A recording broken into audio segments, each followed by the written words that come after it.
ನಮಸ್ಕಾರ ಸ್ನೇಹಿತರೆ, ಹ್ಯಾಪಿ ಗುರು tech talk YouTube ಚಾನೆಲ್ಗೆ ಸುಸ್ವಾಗತ. ನನ್ನ ಹೆಸರು ರೇಣುಪ್ರಸಾದ್. ಇದು 2011 ಟೊಯೋಟಾ ಕರೋಲಾ. ಸೊ ನಾವು ಆಯಿಲ್ ಚೇಂಜ್ ಮಾಡೋ ಟೈಮಿಗೆ ಒಂದು ಲೈಟ್ ಬರುತ್ತೆ ಡ್ಯಾಶ್ ಬೋರ್ಡ್ ಅಲ್ಲಿ, ಮೈಂಟ್ ರಿಕ್ವೈರ್ಡ್ ಅಂತ. ಅದು ಸೈಡಲ್ಲಿ ತೋರಿಸಿದೆ ನೋಡಿ. ಇದು ಆಯಿಲ್ ಚೇಂಜ್ ಮಾಡಿದ್ರು ಅದು ಲೈಟ್ ಅದ್ರ ಪಾಡಿಗೆ ಅದು ಹೋಗೋದಿಲ್ಲ, ನಾವು ರೀಸೆಟ್ ಮಾಡಬೇಕು. ಅದು ಹೇಗೆ ರೀಸೆಟ್ ಮಾಡೋದು ನೋಡೋಣ ಬನ್ನಿ. ಸೊ ಈಗ ಆಯಿಲ್ ಚೇಂಜ್ ಆಯಿತು, ರೆಡಿ ಇದೆ. ಸೊ ಈಗ ನಾವು ಡ್ಯಾಶ್ ಬೋರ್ಡಲ್ಲಿ ಈಗ ಇಗ್ನಿಷನ್ ಆನ್ ಮಾಡಿ. ಸೊ ಫಸ್ಟ್ ಓಡೋಮೀಟರ್ ಪಿ ಅಲ್ಲಿ ಇರುತ್ತೆ. ನೆಕ್ಸ್ಟ್ ಟ್ರಿಪ್ ಎಗೆ ಕ್ಲಿಕ್ ಮಾಡಿ ಟ್ರಿಪ್ ಕೆಗೆ ಮೂವ್ ಮಾಡಿ ಆಫ್ ಮಾಡಿ. ಮತ್ತೊಂದ್ಸರಿ ಡಬಲ್ ಚೆಕ್ ಮಾಡಿ ಎಲ್ಲ ಸರಿ ಇದೆಯಾ ಅಂತ.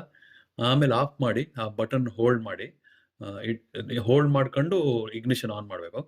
ಇಗ್ನಿಷನ್ ಆನ್ ಮಾಡಿದಾಗ ಅಲ್ಲಿ ಡ್ಯಾಶ್ ಡ್ಯಾಶ್ ಡ್ಯಾಶ್ ಬರುತ್ತೆ ನೋಡಿ. ಆ ಡ್ಯಾಶ್ ಡ್ಯಾಶ್ ಬಂದು 0 ಬರೋವರೆಗೂ ಕಾಯಿರಿ. 0 ಬಂದಮೇಲೆ ತೆಗೆದ್ಬಿಟ್ಟು ಆಫ್ ಮಾಡಿ, ಮತ್ತೆ ಟರ್ನ್ ಆನ್ ಮಾಡಿದ್ರೆ ಮೇಂಟೆನೆನ್ಸ್ ರಿಕ್ವೈರ್ಡ್ ಲೈಟ್ ಹೋಗ್ಬಿಡುತ್ತೆ. Thank you.